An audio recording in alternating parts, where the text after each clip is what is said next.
Mas makabubuti kung sumuko na lamang si Senador Ronald De La Rosa ayon kay Attorney Barry Gutierrez. Lalo't walang bisa sa ngayon ang kanyang pagkwestiyon sa legalidad ng pag-aresto sa kanya dahil itinuturing siyang fugitive from justice.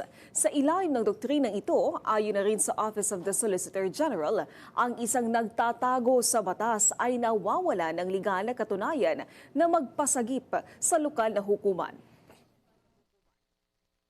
Kung ikaw ay fugitive from justice, ibig sabihin, merong warrant laban sa'yo, hinuhuli ka ng mga otoridad at nagtatago ka, hindi dapat kilalanin ng korte ang iyong standing para mag-file ng kaso na question yung basis para sa pag-aresto sa iyo.